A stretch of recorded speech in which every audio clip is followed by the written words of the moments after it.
अब खबर यह है कि ईरान का अमेरिका को बड़ा नुकसान पहुंचाने का दावा सामने आया है। ईरान कह रहा है कि उसने अमेरिका को एक बड़ा नुकसान पहुंचा दिया है। वो नुकसान कैसे पहुंचाया है? अमेरिका के F-35A लाइटनिंग फाइटर जेट को गिराने का दावा ईरान की तरफ से कर दिया गया है। यूएई से गुजरने के दौरान हमला करने का दावा ईरान ने किया। अमेरिकी फाइटर जेट के अल दाफरा बेस पर उतरने की खबर है।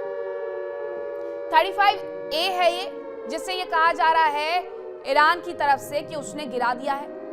उसका ये कहना है कि ये यूएई से गुजर रहा था, उस दौरान ये हमला किया गया और उसमें उसे गिरा दिया गया है। हालांकि ऐसा पहली बार नहीं हो रहा है जब इस युद्ध के बीच में अमेरिकी फाइटर जेट को नुकसान पहुंचाया गया हो।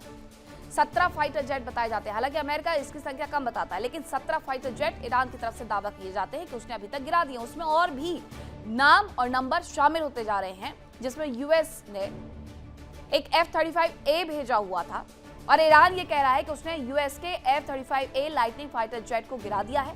ये यूएई से गुजर रहा था, उस दौरान उसने हमला किया और उसे गिरा दिया है। अमेरिकी फाइटर जेट के अल दफरा बेस पर उसके बाद उतरने की जानकारियां मिली हैं। ये जो आप पूरा मैप देख रहे हैं, ये दरअसल नेविगेशन होता है।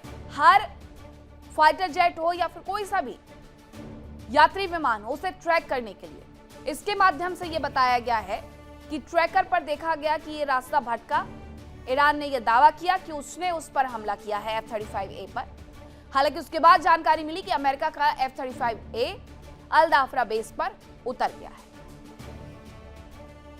लेकिन ईरान के दावे उससे उलट है। वो कह रहा है कि हमने उसे गिरा दिया है। अब खबर यह है कि हॉर्मुज में शिपिंग ट्रैफिक से जुड़ी हुई जानकारी आ रही है। हॉर्मुज से वियतनाम जा रहा है इराकी टैंकर, ये जानकारी मिली है। IRGC के कोऑर्डिनेशन से ईरानी गलियारे से यह टैंकर निकला है।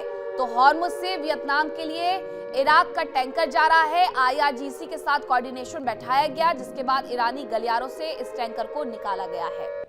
IRGC अपना अलग महत्व दिखाते हुए नजर आ रही है कि हम जहाजों को रास्ता देंगे।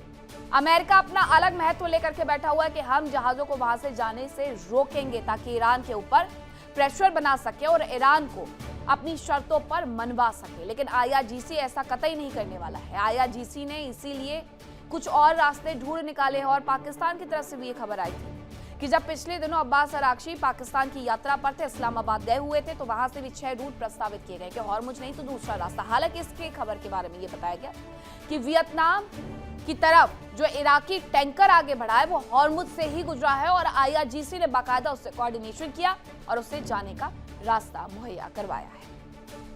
देखिए इंडिया डेली 24/7 अब आपकी स्मार्ट टीवी पर।